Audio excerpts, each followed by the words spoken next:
Bem, irmãos, um grupo antes do Ministério de Louvor teve aqui louvando umas músicas.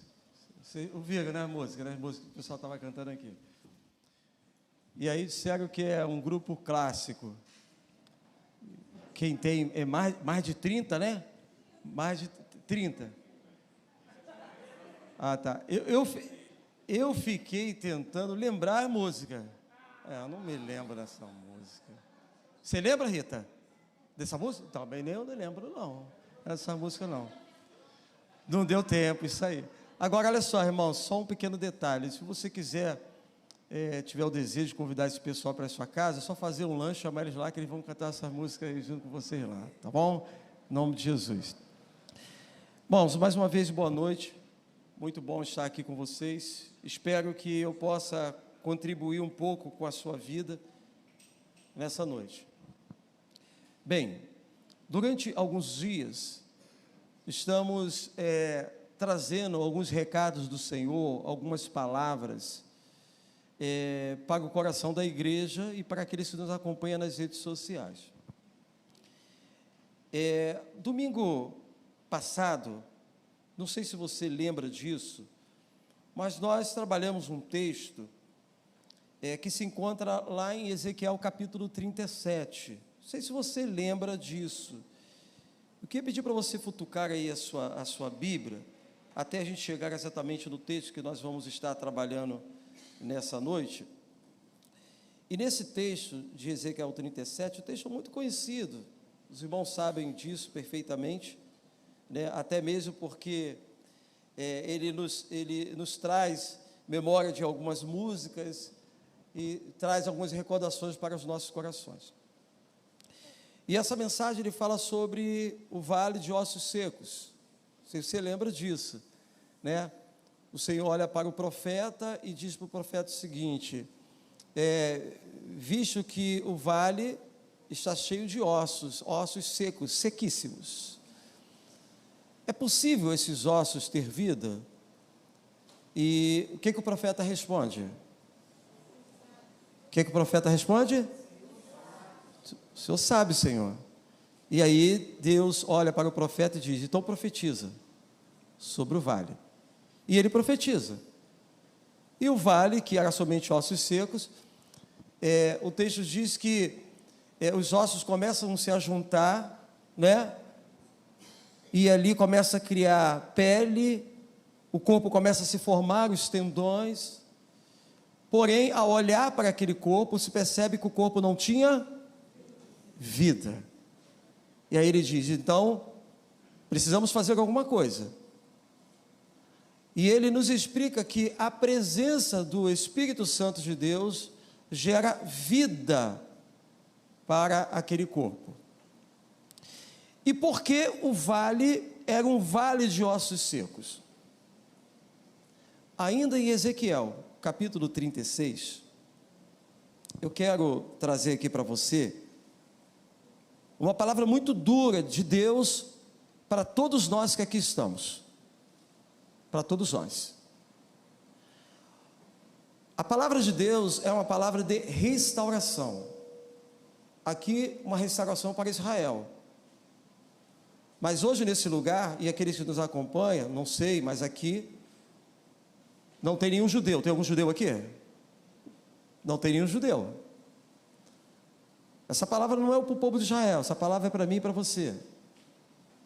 E ele mostra a condição que o ser humano se encontra. A partir do verso 16, abre na sua Bíblia aí, ou no seu smartphone, acesse aí, ele vai dizer o seguinte: e veio a minha palavra do Senhor dizendo: filho do homem, quando a casa de Israel habitava na sua terra, então a contaminaram com seus caminhos e com suas ações. É como se ele dissesse assim: quando você habitava aquela casa, quando você estava naquele lugar, você estava contaminando aquele lugar. E ele diz que essa contaminação era como a menstruação de uma mulher. Essa é a colocação que ele diz. O verso 18, que foi lido domingo passado, mostra que Deus ele, apesar de amar o pecador, ele se ira com as atitudes pecaminosas nossas. E Deus, ele não é somente um Deus de amor. Ele é um Deus também que pesa o seu braço e a sua mão sobre as nossas vidas, a minha e a sua vida. Então ele diz: derramarei o meu furor sobre eles. Quando as pessoas pregam que Deus é amor, que Deus é amor, Deus é amor, ela não consegue associar que Deus, no seu tão grande amor, ele é capaz de derramar um furor sobre a sua vida. Às vezes você não consegue entender e olha e pensa assim: não, é o inimigo que está fazendo, eu estou sendo perseguido, está acontecendo isso na minha vida, mas não consegue associar que a consequência do que está acontecendo é um resultado de um pecado, dos nossos pecados. Ele diz: vou derramar um furor sobre Israel, e por causa do sangue que vocês derramaram sobre a terra. E ele fala sobre os ídolos. Há um furor porque há um pecado, há um erro. As pessoas estão infringindo a lei de Cristo, a lei divina. Ele diz mais, verso 19: e os espalhei entre as nações.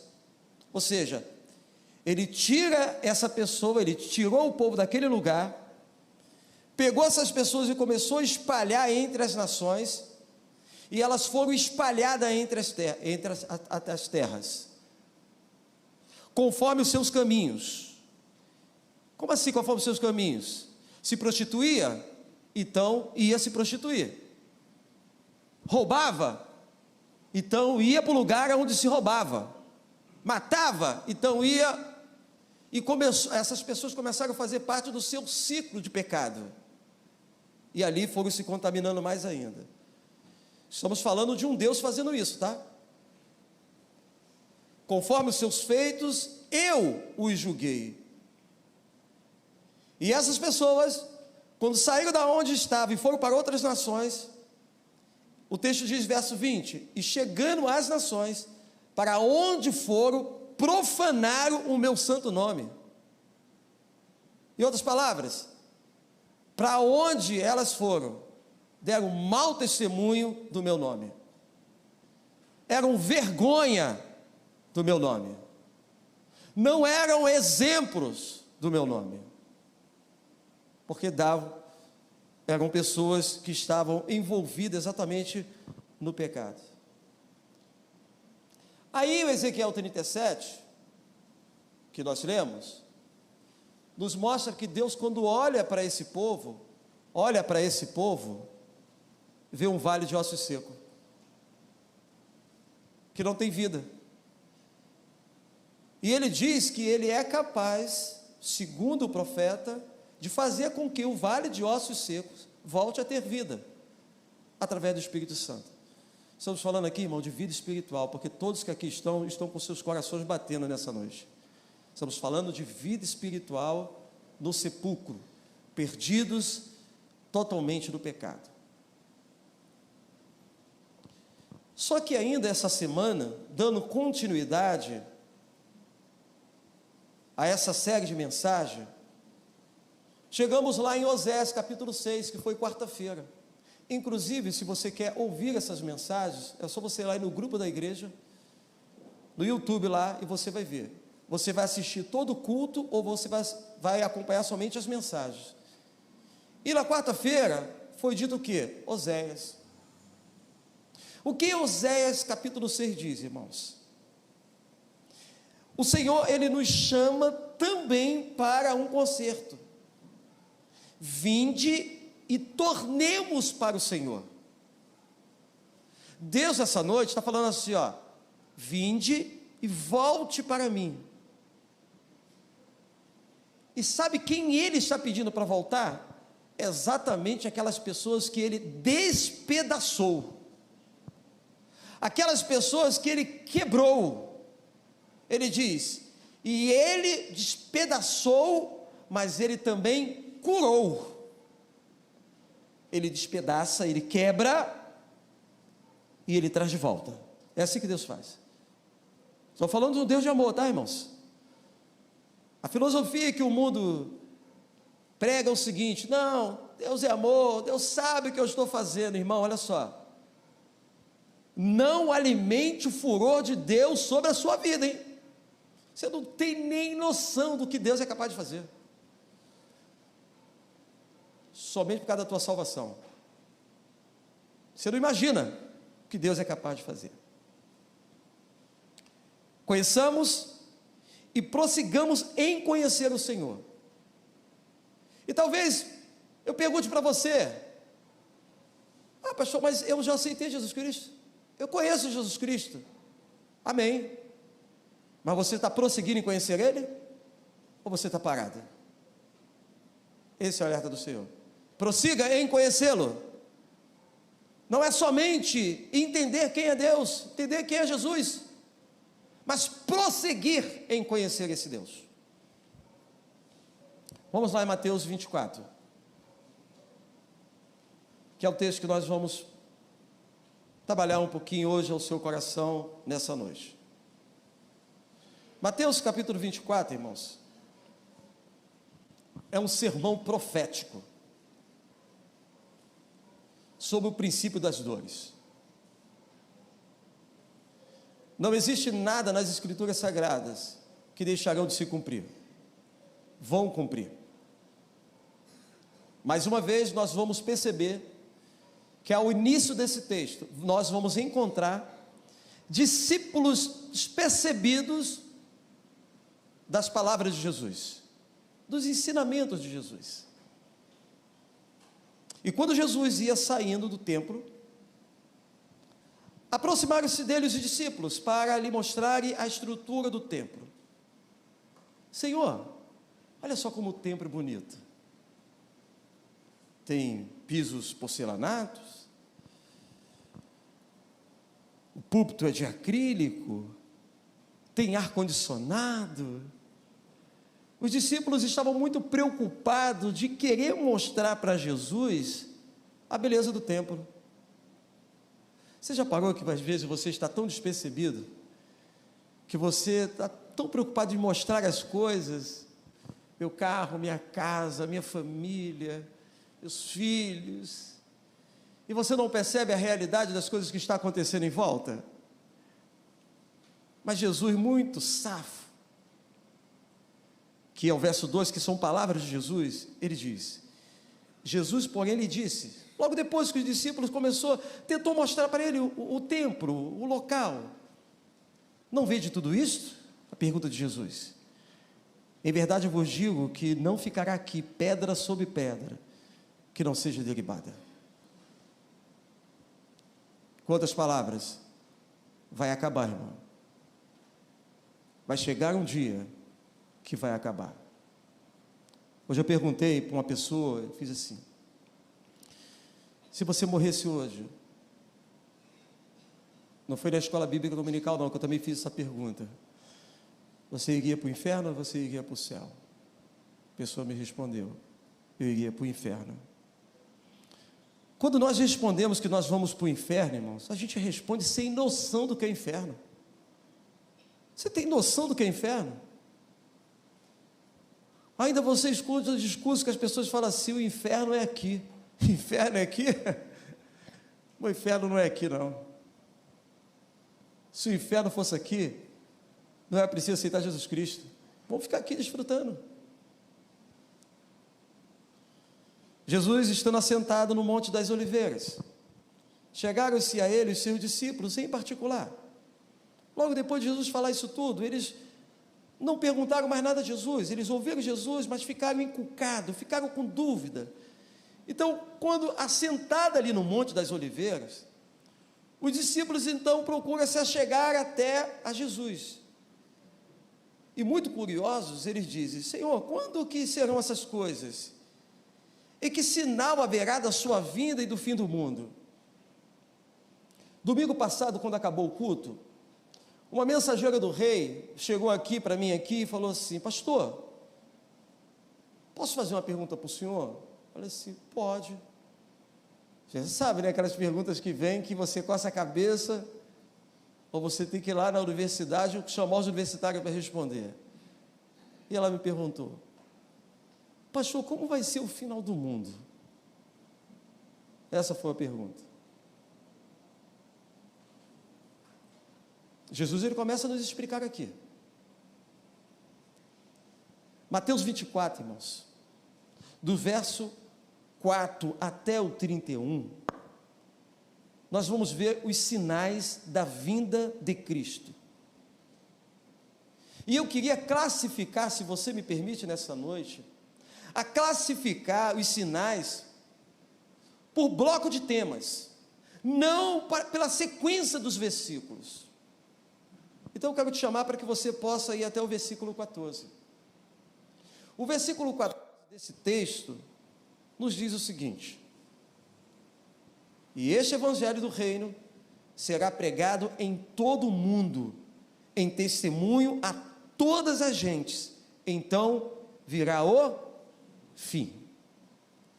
Jesus está falando o seguinte, que antes que venha o fim, esse evangelho, ele precisa ser pregado, para que ninguém diga: eu não sabia.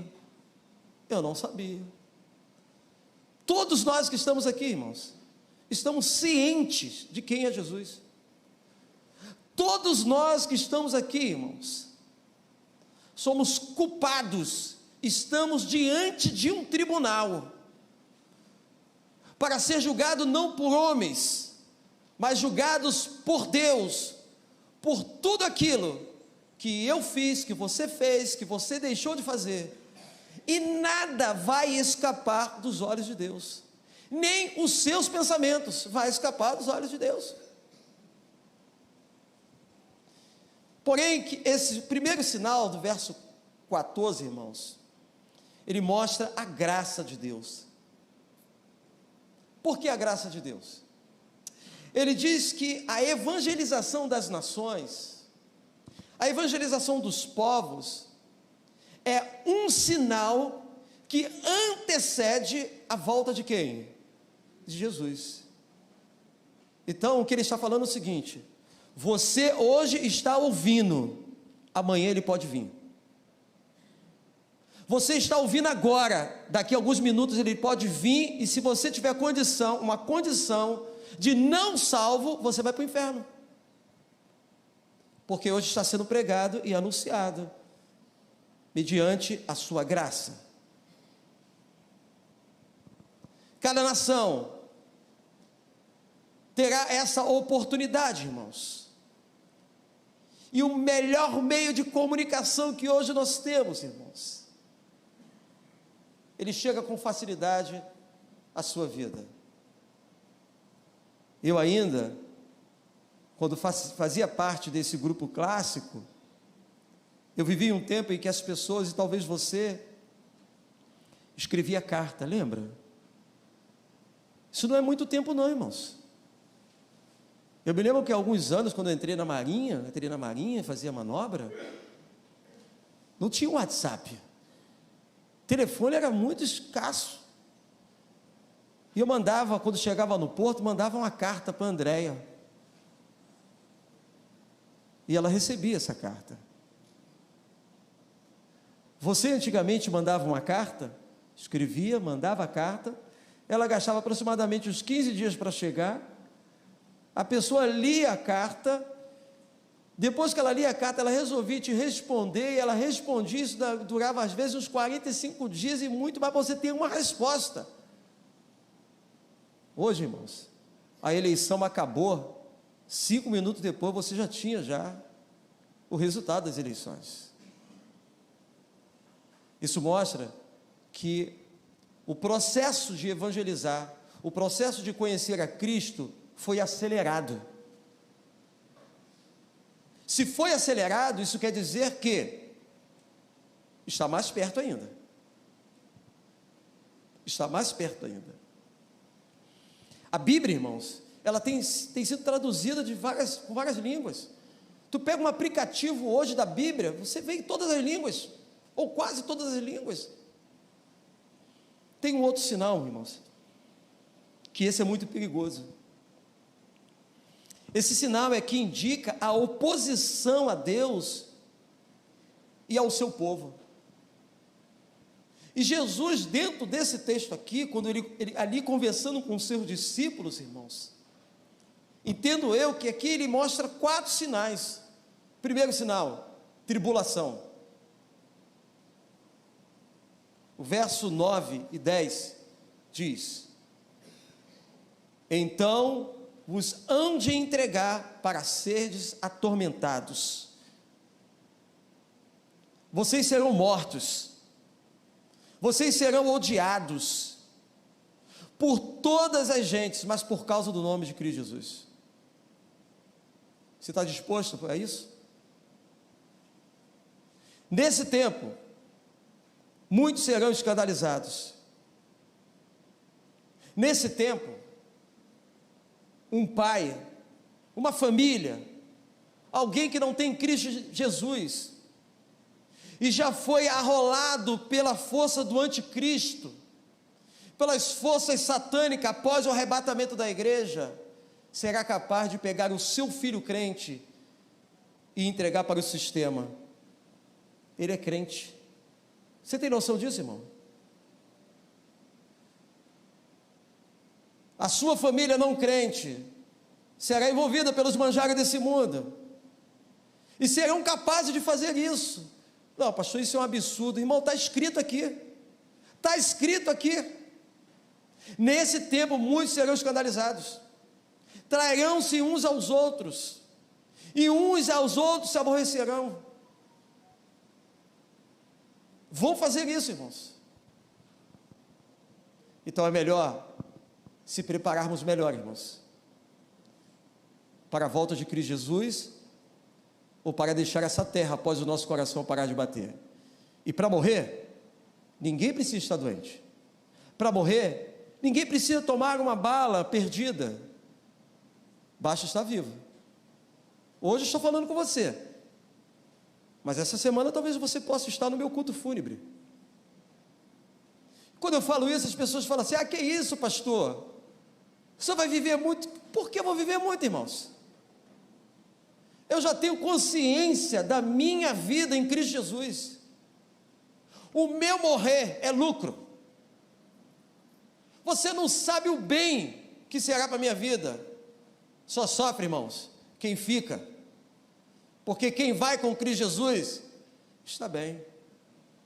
Ou você já viu algum defunto chorando no caixão?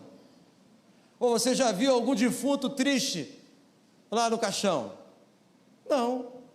Quem fica somos nós. Mas não sejais como os demais, o apóstolo Paulo nos aconselha.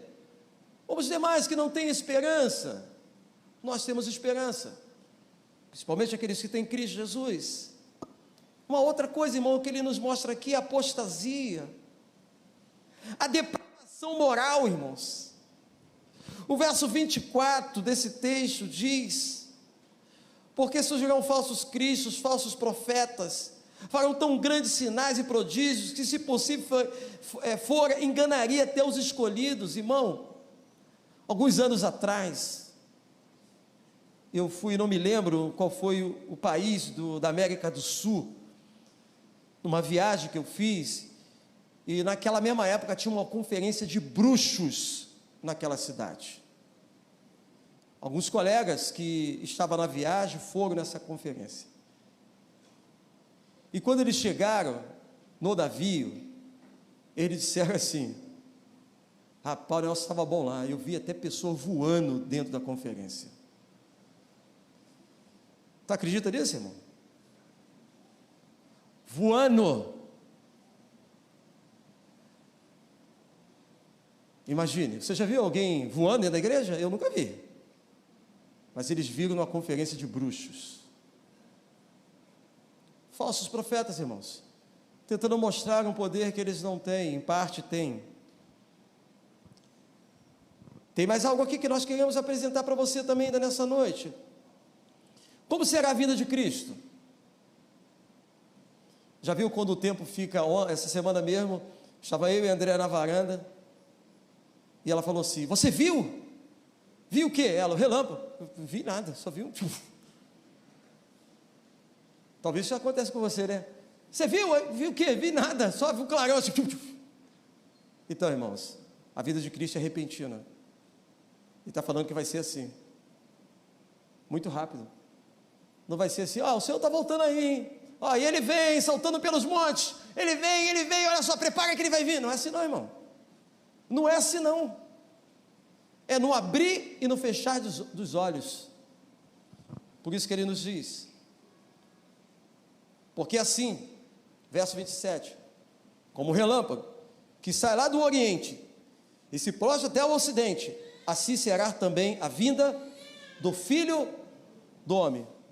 Pois onde estiver o cadáver, aí se ajuntarão as águias. Quero terminar essa reflexão dizendo para você o seguinte: